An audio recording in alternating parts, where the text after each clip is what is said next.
Boa noite, meus queridos irmãos. Que a paz do nosso grande Deus e Salvador Jesus Cristo seja sobre cada um de vós. Estamos aí com mais um vídeo. Para você que não se inteirou sobre o assunto, dentre os argumentos utilizados para se oporem à doutrina da Trindade, os irmãos testemunhos de Jeová citam o manuscrito copta, que segundo eles dão base para a tradução de João 1, que nas Bíblias comuns trazem como no princípio era a palavra estava com Deus e a palavra era Deus. Já a tradução deles, a tradução Novo Mundo, traz no princípio era a palavra estava com Deus e a palavra era um Deus. Segundo eles, esse manuscrito copta dá base para essa tradução, que a palavra, o verbo era um Deus e não Deus. E o que iremos tratar hoje nesse vídeo. Falaremos do texto copta de João 1, o texto grego e as possíveis traduções do texto grego e uma breve análise sobre a tradução Novo Mundo, que é a tradução usada pelos irmãos testemunhas de Jeová. Só que antes eu gostaria de deixar dois recados para os irmãos. A Bíblia, quando estudada superficialmente ou quando é dado mais ênfase a um lado da moeda em detrimento ao outro, um exemplo, se enfatizarmos a natureza divina de Cristo, Cristo como Deus, teremos aí problemas no que diz respeito ao pagamento pelo pecado, ao pagamento pelo preço da nossa salvação, pois Deus vencer o pecado com todo o seu poder é muito fácil.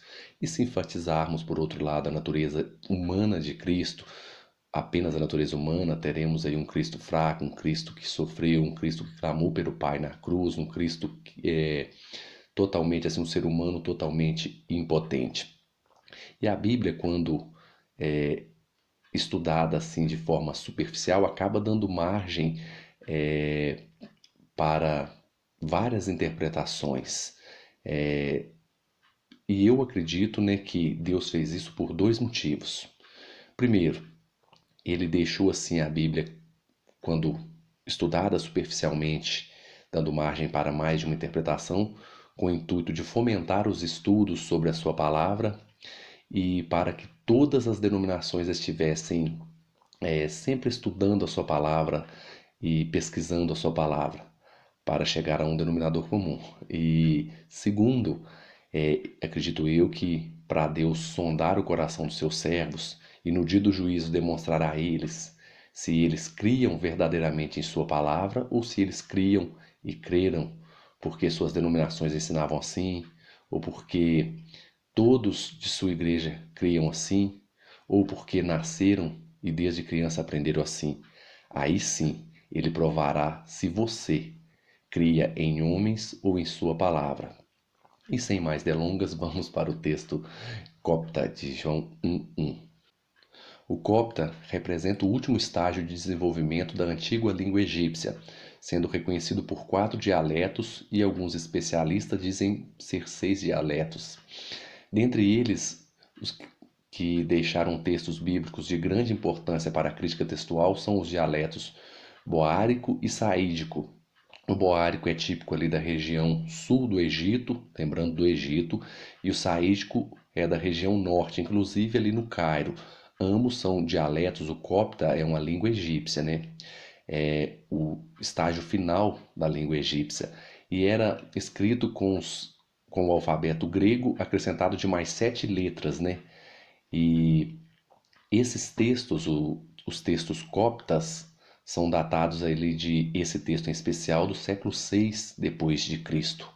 Muito provavelmente deve ter começado a se traduzir a Bíblia para o idioma copta ali no fim do terceiro século, início do quarto século, devido a um pequeno fragmento ali de 1 Pedro que foi encontrado e que é datado dessa época.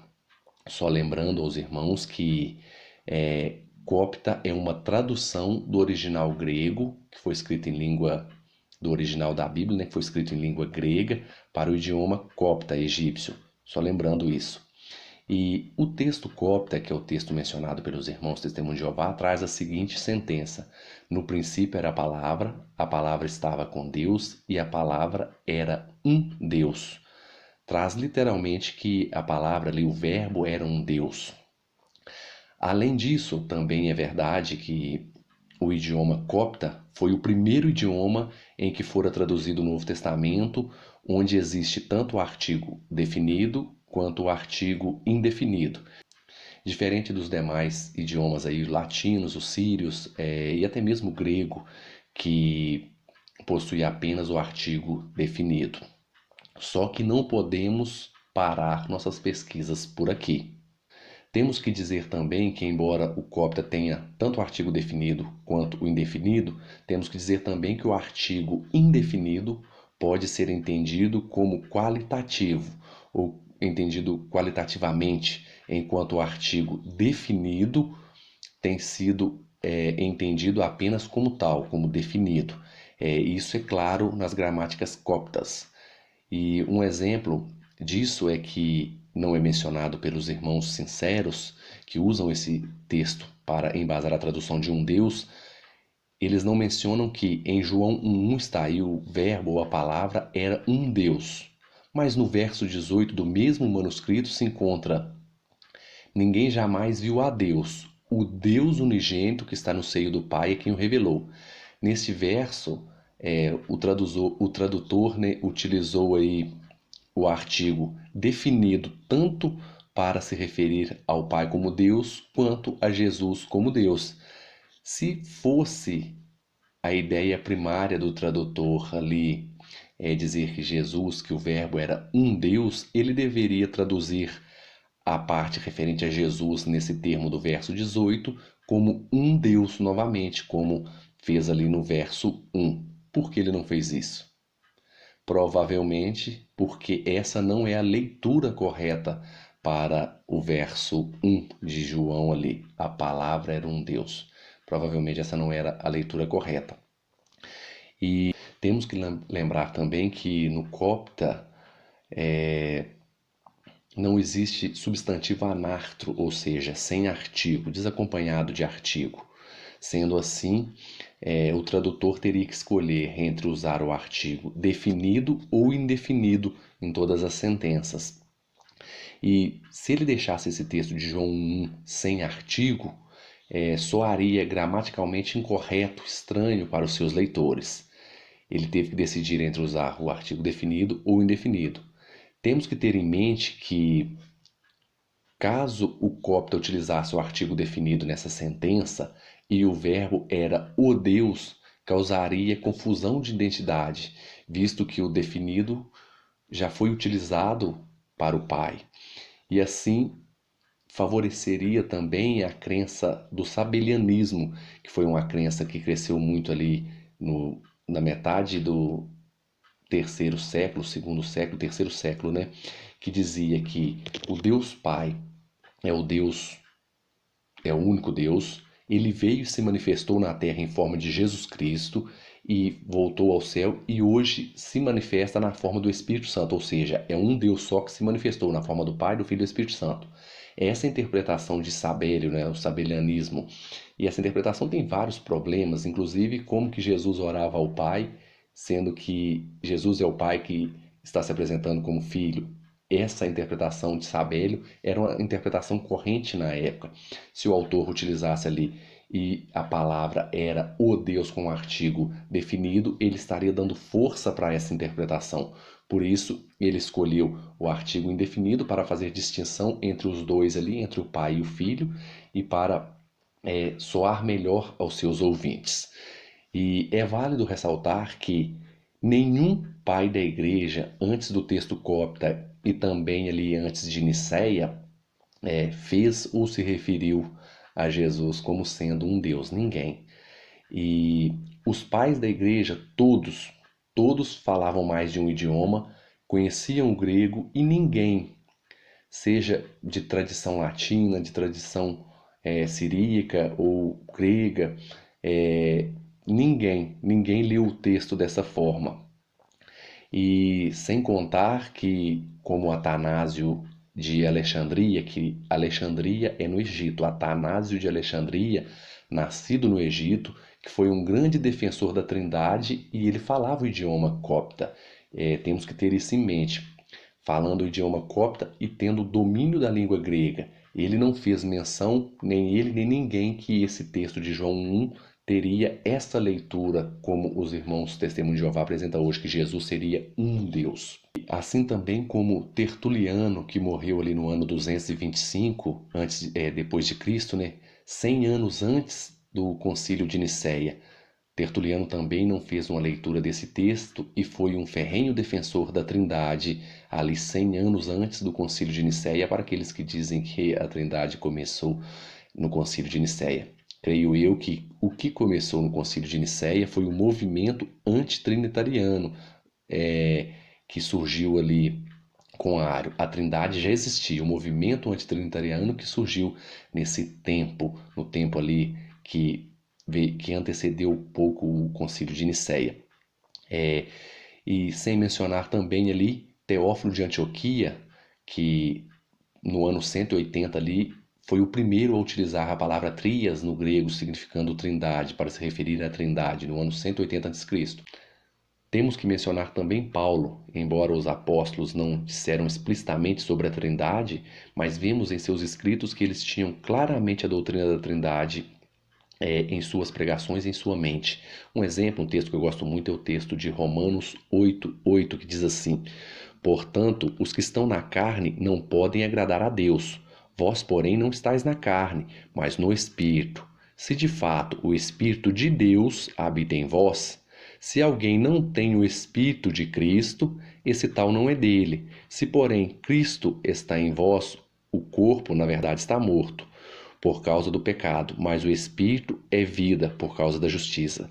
Se habita em vós o Espírito daquele que ressuscitou a Jesus dentre os mortos, esse mesmo que ressuscitou a Cristo dentre os mortos, vivificará também o vosso corpo mortal por meio de seu Espírito que em vós habita. E é interessante aqui que ele faz ali uma troca, né? O Espírito de Cristo, o Espírito de Deus, o Espírito daquele que ressuscitou a Cristo dentre os mortos. E vemos aí claramente, são textos simples, mas a bênção apostólica, né? A bênção de Deus Pai, do Espírito Santo e as consolações do Espírito Santo, a fórmula batismal ali, batizar em nome do Pai, do Filho e do Espírito Santo. Por que essa divisão em três partes, se a Trindade não existe? É interessante notarmos isso e termos isso em mente, sem mencionar Irineu de Lyon, que foi discípulo de Policarpo e que Policarpo, juntamente com Papias, foram apóstolos de João e diziam que João afirmara que Jesus era Deus. E isso é muito interessante, essa questão. O Evangelho de João é claro em afirmar que Jesus é Deus. E eu deixarei na descrição desse vídeo um artigo de Marcelo Berti, que é muito interessante, falando sobre o texto copta e falando sobre os pais da igreja de várias tradições, que ninguém interpretou esse texto copta aí como sendo um Deus. Deixarei na descrição desse vídeo. Leiam, que é um artigo super interessante e enriquecedor. Mas vamos lá. E os que ensinam que esse texto copta apresentam como um trunfo, também omitem que Atanásio, que foi um defensor ali ferrenho da Trindade, que falava copta, que mencionei anteriormente, nem ele, nem o seu arquirrival, que foi Ário ali, nenhum dos dois apresentou essa leitura que o verbo, a palavra, era um Deus. Ário, que não acreditava na divindade de Cristo, nunca fez uma menção desse texto de João 1 como se referindo que Jesus, que o verbo era um Deus. E uma prova disso, o Atanásio ali escreveu as cartas pascuais, se eu não estou enganado, todas em copta. Atanásio nunca fez menção desse texto e eu não sei a fonte, mas eu já vi comentários que Atanásio utilizou esse texto copta para defender a Trindade no Concílio de Nicéia. Se esse texto fosse contra a Trindade, ele não seria usado por Atanásio e alguém teria mencionado esse texto no sentido de que Jesus era um Deus. Não vemos isso em lugar nenhum. E o artigo ficará na descrição. Também aí os irmãos que defendem tal leitura não ensinam que A exegese de uma tradução nunca foi e nunca será superior à exegese do texto original, que é o original em grego. O texto original em grego, o texto grego é inspirado, o original é inspirado, a tradução não. A tradução já tem um pouco da cosmovisão do tradutor, o problema da época, as dificuldades de transmitir a frase de um idioma para o outro. Um exemplo, o hebraico é melhor nas questões de gênero. Tem o gênero feminino, masculino e o dual, mas ele pega mais ali nas questões do gênero feminino e masculino. Um exemplo simples, o hebraico tem o pronome pessoal ali tu, ele tem o pronome pessoal tu masculino, atá, e tem o pronome pessoal tu feminino, at, que já distingue aí feminino e masculino dentro do pronome tu, que no português não temos, no grego não temos. Isso acontece com o pronome vós também. Já o grego é melhor na questão verbal, mais completo. O siríaco não distingue entre o auristo e o perfeito do grego. O copta é faltoso ali na voz passiva. Ambas as traduções demandam aí interpretação do tradutor. O tradutor tem que fazer certa interpretação para poder traduzir, porque um idioma nunca consegue transmitir 100% o que o idioma na qual foi escrito o texto se refere.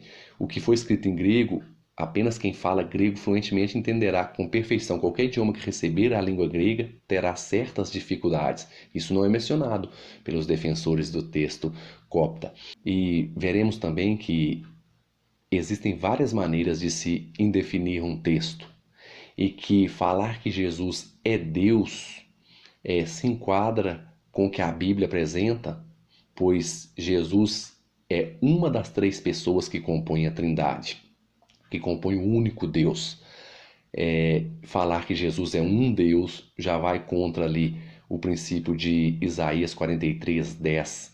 Vós sois minhas testemunhas, diz o Senhor, o meu servo a quem escolhi, para que saibais e creais e entendais que eu sou o mesmo, que antes de mim Deus nenhum se formou e que depois de mim nenhum haverá. Eu sou o Senhor, fora de mim não há Salvador. Interessante aqui que ele usa aqui, vós sois minhas testemunhas, diz o tetragrama sagrado, Jeová, Yahweh.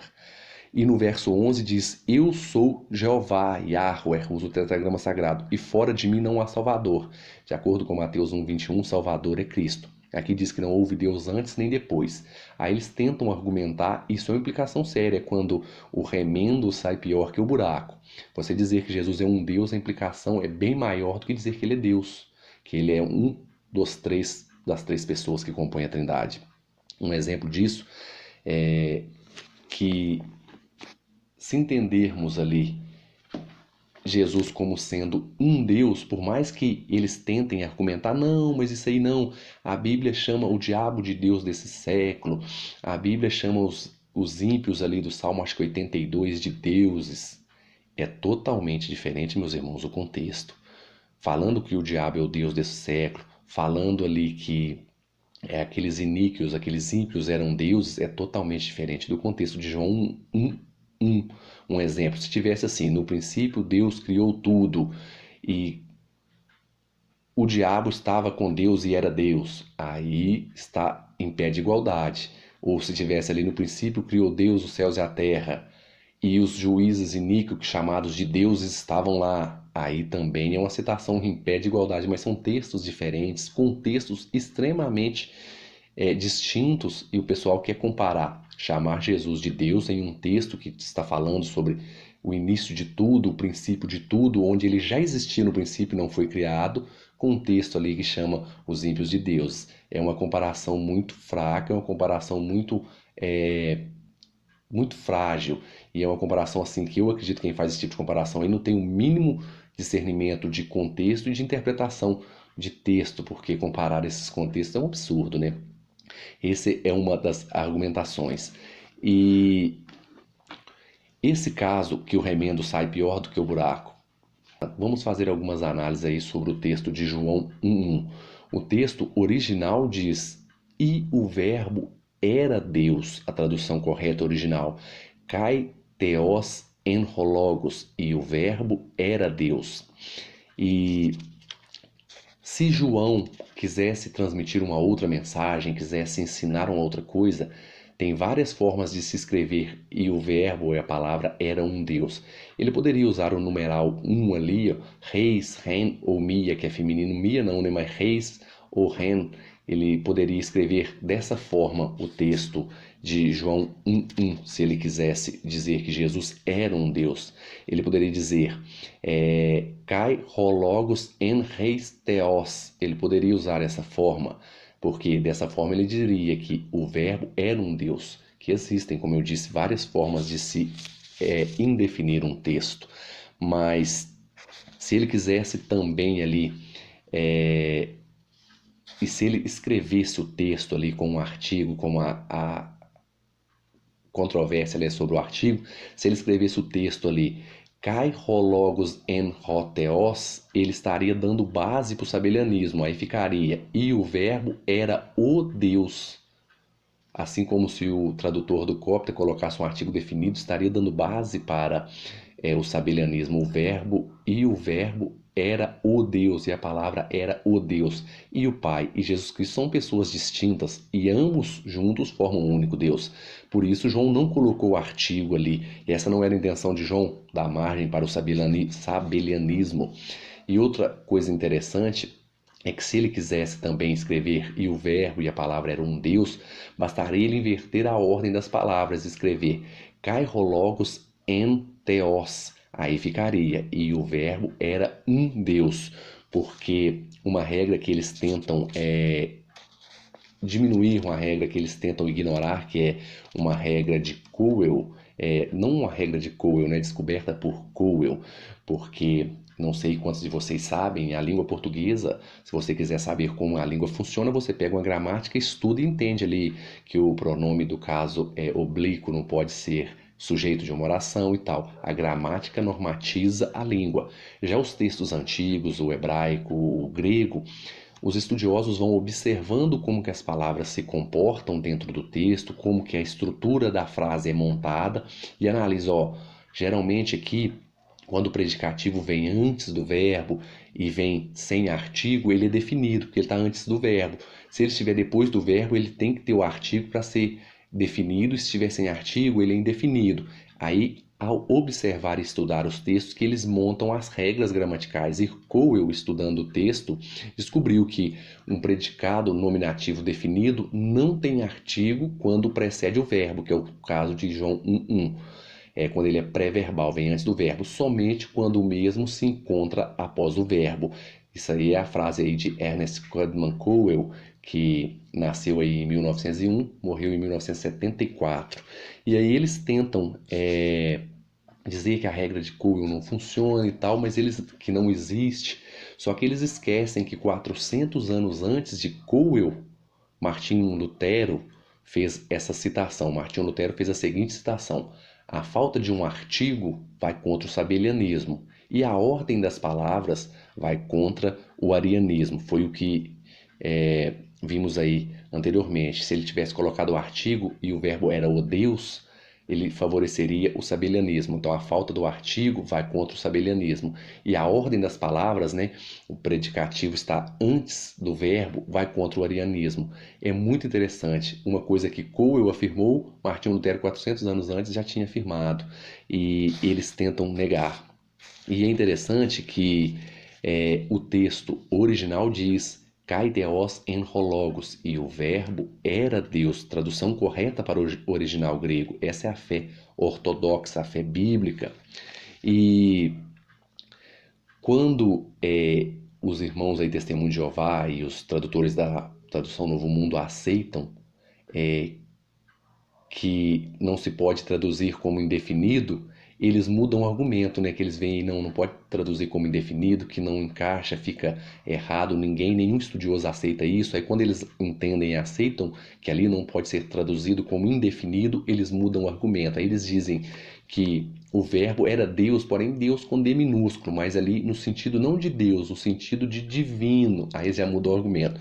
Só que eles esquecem, eu quero que vocês acompanhem aí, que existia a palavra para divino. Theos é Deus, a palavra que significa Deus, e Theos é a palavra que significa divino. João poderia ter usado a palavra Theos, ele poderia ter escrito a frase no seguinte sentido, com a ordem certa ali de um predicativo nominativo, poderia ter escrito a frase dessa maneira: Kai Theos en ho logos, e o verbo era divino. Ele não fez.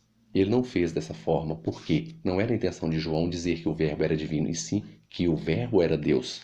E façamos aí algumas considerações aí sobre a tradução Novo Mundo e a forma como eles interpretam os textos. João 1:1 oferece um lúcido exemplo de arbitrariedade do dogmatismo da tradução Novo Mundo. Theos aparece 8 vezes em João 1, do 1 ao 18. 6 vezes restante sem artigo. Das 8 vezes, 2 apenas têm um artigo, as 6 restantes sem artigo.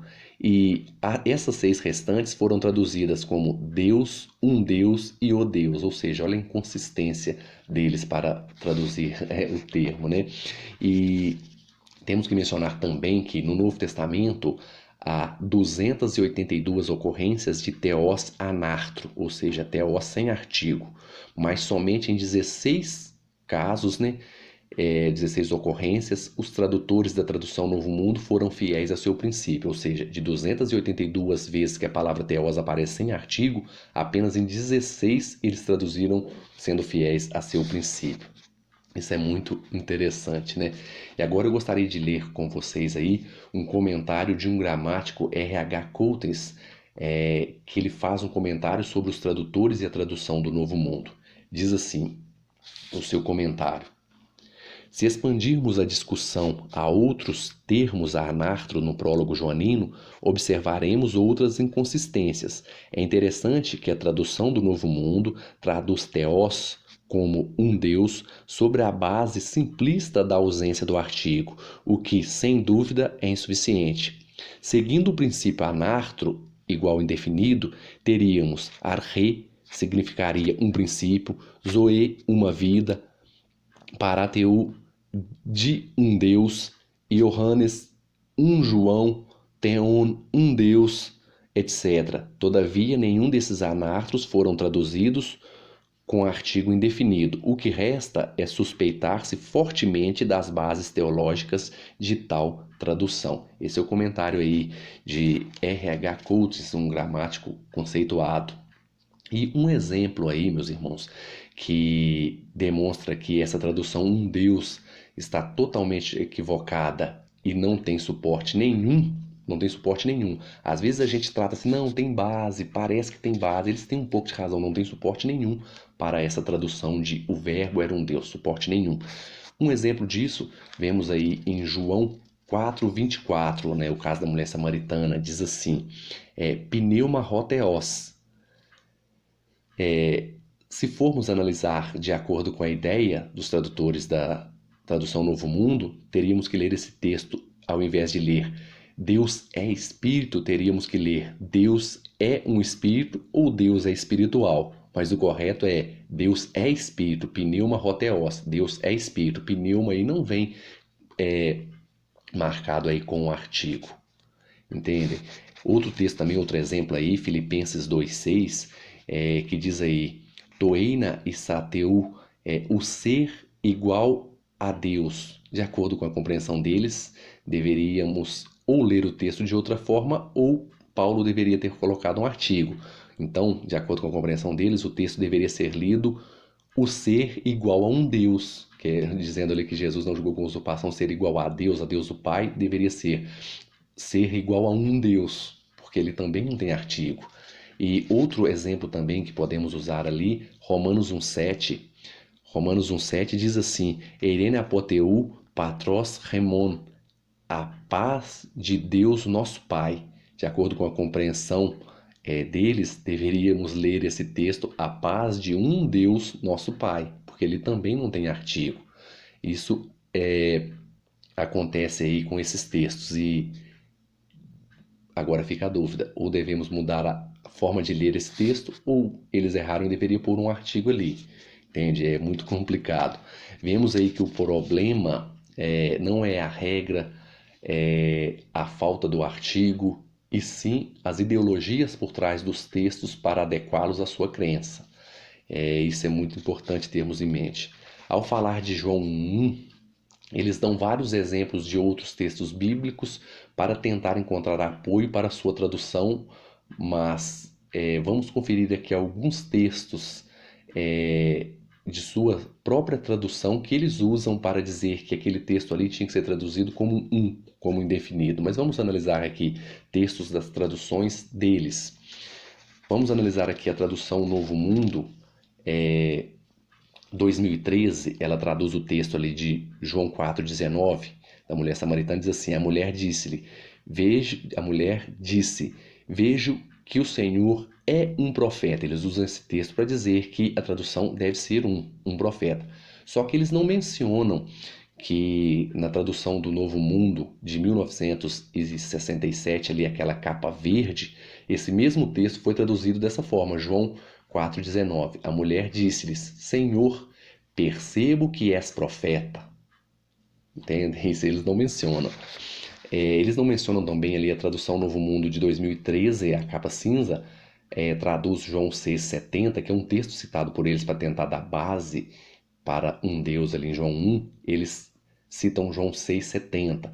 Contudo, um de vocês é um caluniador. Mas também não mencionam a tradução Novo Mundo de 1967, capa verde, que traduz o mesmo texto como: contudo, um de vós é caluniador e não um caluniador. Isso não é mencionado.